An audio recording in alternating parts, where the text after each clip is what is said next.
panel número tercero está referido a los aspectos patrimoniales de las relaciones de familia desde una mirada preventiva. La primera ponente es la doctora Daniela Orbis, que es fundadora y expresidenta de la Asociación de Abogados de Familia de Santiago de Chile, es socia del estudio Orbis y Orbis en Santiago y bueno, ya tiene sus primeros 20 minutos. ¿Se escucha? Sí. Bueno, en primer lugar y muy rápidamente había consideración que he sido apercibida respecto del tiempo de exposición. Mis sinceros agradecimientos a la FACA, a la UIA y a la CASCA.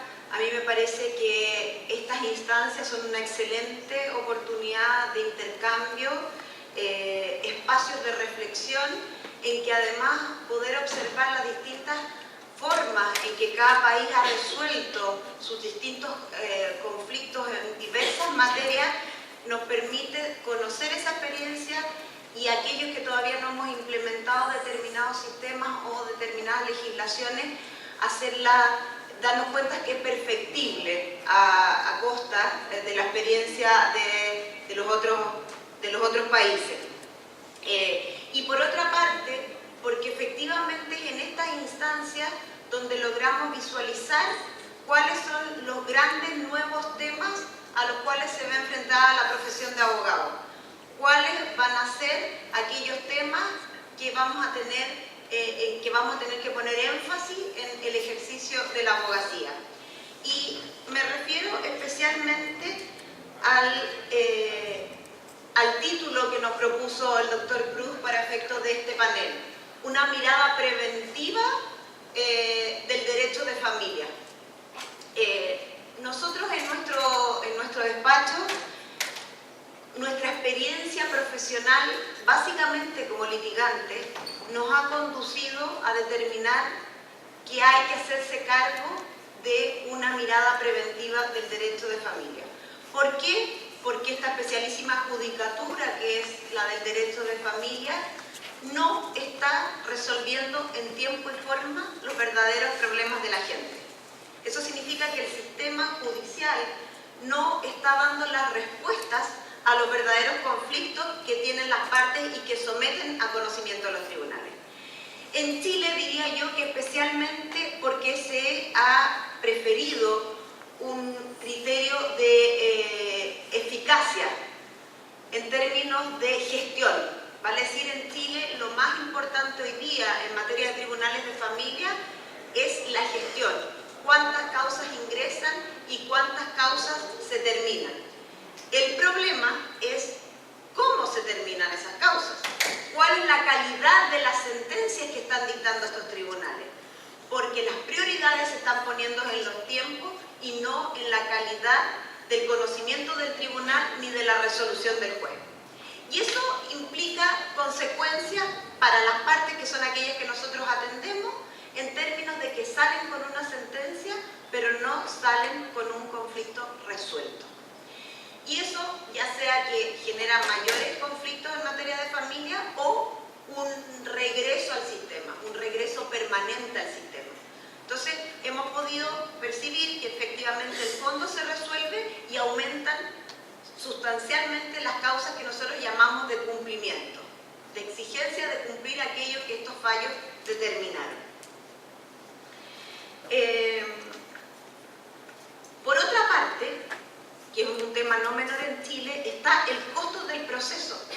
En Chile nosotros, lo comentábamos ayer con colegas, en Chile nosotros no tenemos fijación de honorarios ni parámetros de fijaciones de honorarios por parte del Colegio de Abogados. La colegiatura no es obligatoria, es voluntaria, no existe mayor control y en definitiva la clase media, más que la clase pobre, porque la clase pobre tiene acceso al sistema de la Corporación de Asistencia Judicial, que es asistencia gratuita, la clase media tiene grandes dificultades para acceder a una defensa legal de calidad.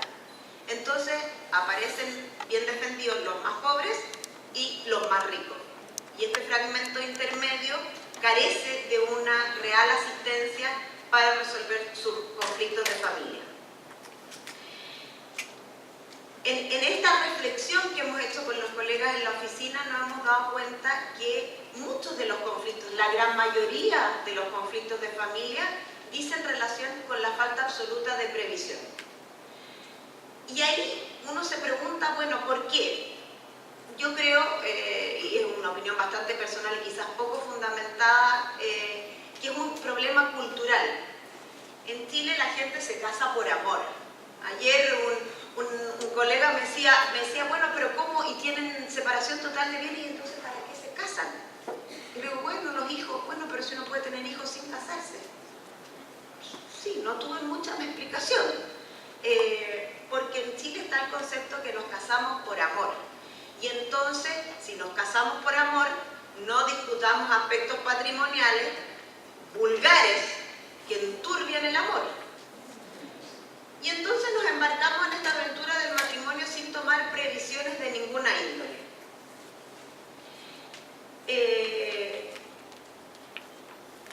Y eso conduce que al primer conflicto el amor se acabó y los aspectos patrimoniales quedaron. Si uno tuviera que hacer una distinción orgánica, uno diría, bueno, ¿cuáles son las etapas de una organización patrimonial preventiva? Primero, antes del matrimonio. Efectivamente, estas dos personas que contraen matrimonio pueden tener fuerzas patrimoniales equivalentes o, por el contrario, muy dispares. Otra consideración que hay que tomar en cuenta es el tipo de familia. Chile, ustedes saben, es un país altamente conservador en muchas materias, en que una gran cantidad de familias se estructuran desde el punto de vista del hombre, padre, proveedor, y la mujer dueña de casa a cargo del cuidado de los hijos. Pero eso es un contrasentido absoluto en cuanto al régimen mayoritario de matrimonio en Chile, es el de separación total de bienes. Nos separamos, tú no tienes nada, yo lo tengo todo, pero nadie interviene en esa distribución. Y muy vinculado con lo que estamos hablando en general en este seminario, del sistema previsional y de salud al cual acceden estas dos partes que van a contraer matrimonio. Eso es un análisis que debiera hacerse necesariamente, porque nadie se cuestiona ir a hacerse un control médico para saber qué precauciones tiene que tomar. ¿Por qué entonces cuestionarnos este tipo de preguntas antes de contraer matrimonio? Pues en realidad es absolutamente inexistente hasta el día de hoy en Chile.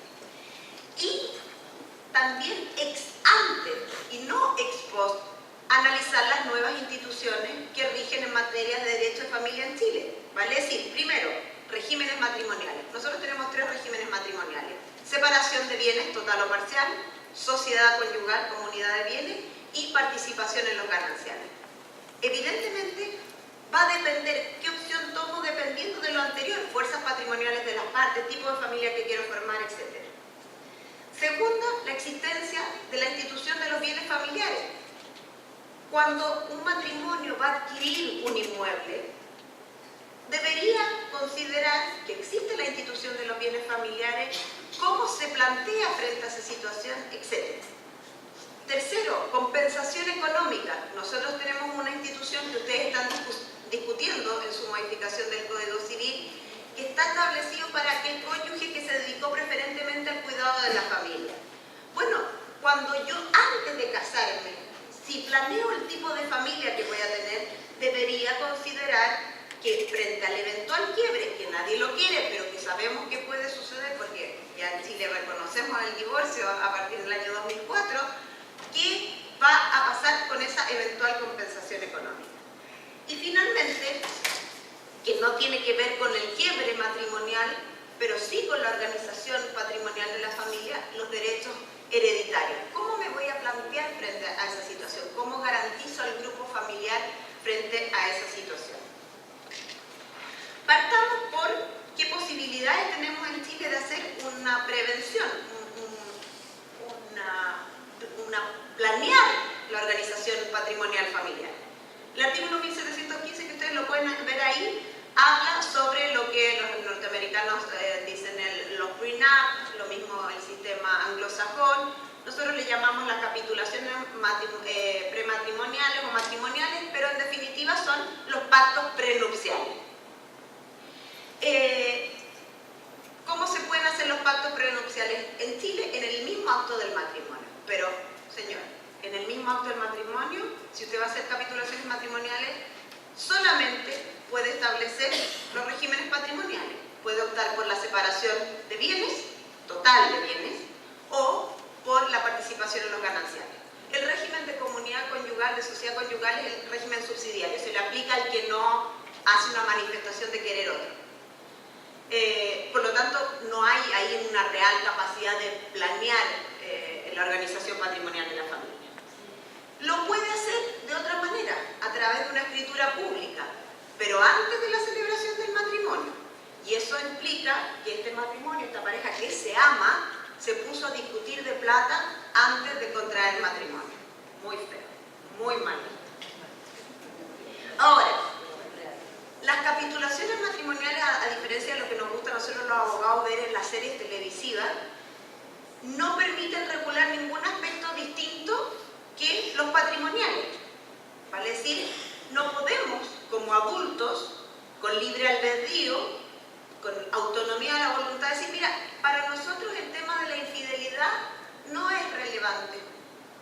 ¿Y por qué no? Si somos dos adultos en su sano juicio, podría... O al contrario, la fidelidad es el elemento más importante de este matrimonio. La infracción del deber de fidelidad implicará consecuencias económicas graves. Bueno, los países anglosajones lo tienen perfectamente establecido.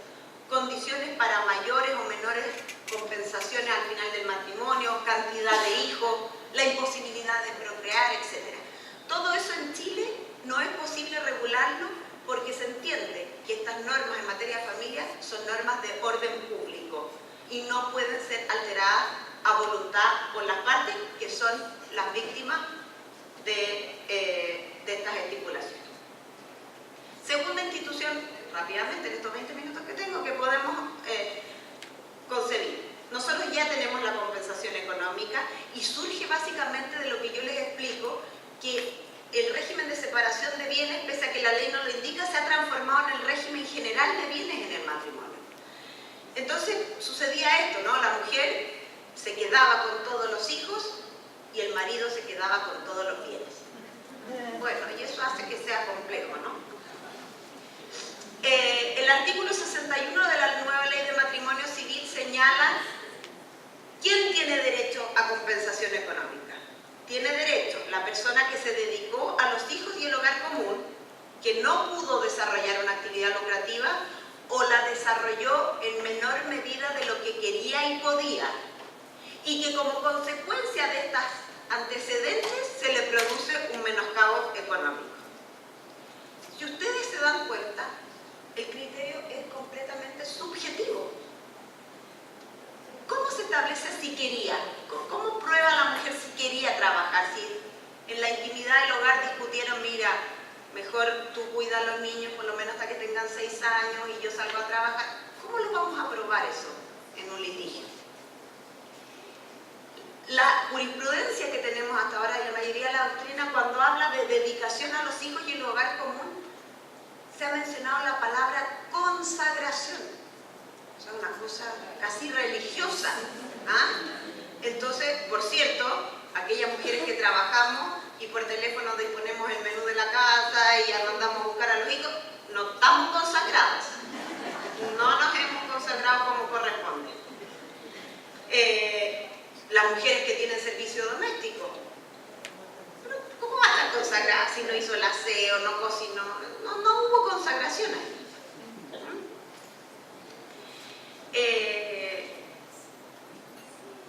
Bueno, pero lo interesante está en el artículo 62, que es el artículo siguiente de este cuerpo legal y que se refiere a aquellas pautas que nos permitirían hacer un derecho de familia preventivo, una consideración ex ante para poder efectivamente morigerar los efectos perversos que puede tener la ruptura matrimonial o el quiebre de la familia.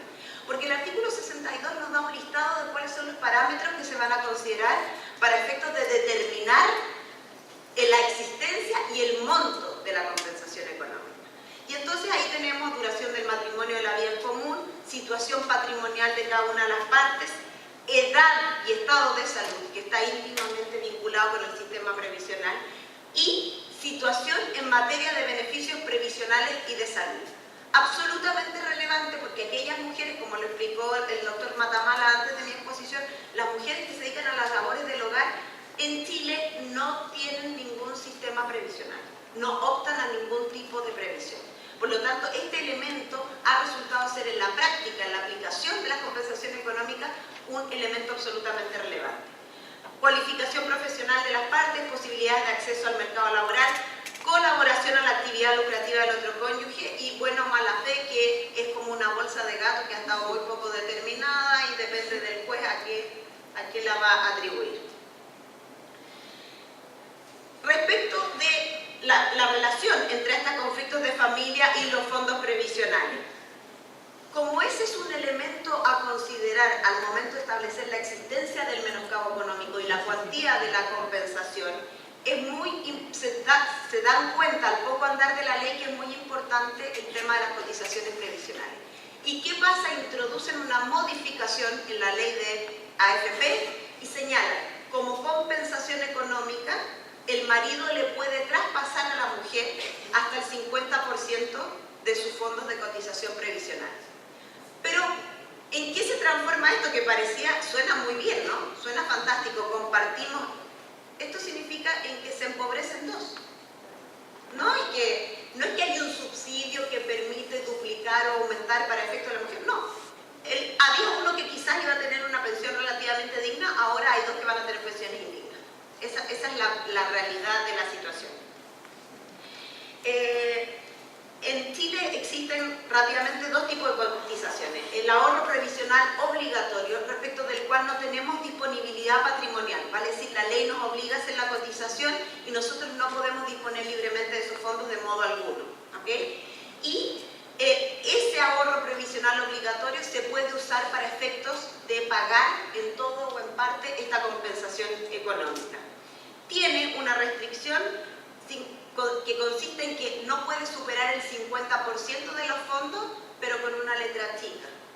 El 50% de los fondos que se hayan generado durante el matrimonio.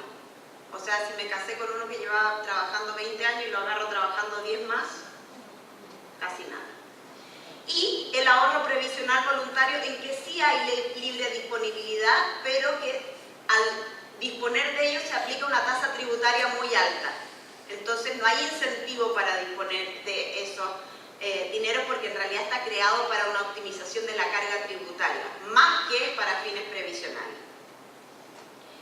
Finalmente, y para terminar, antes que me insulte el doctor Cruz, que les quiero hacer público lo que me mostró antes, está la planificación sucesoria. Al igual que los acuerdos prenupciales, ¿pero por qué voy a hacer testamento? Me están matando. Cuando uno como abogado le dice, mire, lo razonable es que usted teste, porque en Chile tenemos sucesión testada e intestada. La intestada regula la ley, a los legitimarios, porciones establecidas, etc. Y en la testada, si bien efectivamente existe la institución de los legitimarios, le da mayor libertad a la persona para poder hacer una distribución más inteligente de esos bienes. Pero ahí volvemos a toparnos con las trabas culturales. La cantidad de gente que testa a una edad mediana sin grandes enfermedades es prácticamente nula. Entonces, la conclusión de todo esto es que si uno hace un examen de estas instituciones, uno como abogado debería poder hacer comprender a los clientes la absoluta necesidad por el bien de todos, porque por el bien del marido también, que no tenía planeado pagar una compensación económica y al término del matrimonio le dicen, ¿sabes qué? Tiene que pagar $1 millón. ¿Pero cómo? Mire, señor, si usted hubiese cotizado, pagado voluntariamente la cotización de su mujer religiosamente durante los años de matrimonio, esto no le habría pasado. Eso es lo que nosotros, entiendo hoy día como abogados, tenemos que propender a generar una mirada preventiva en materia de familia. Muchas gracias.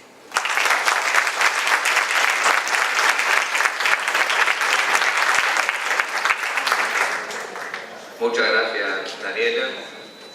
Continuando con el panel, ahora es el turno de la doctora María Florencia Fuentes, abogada, mediadora y coordinadora del Instituto de Derecho de la Infancia, Juventud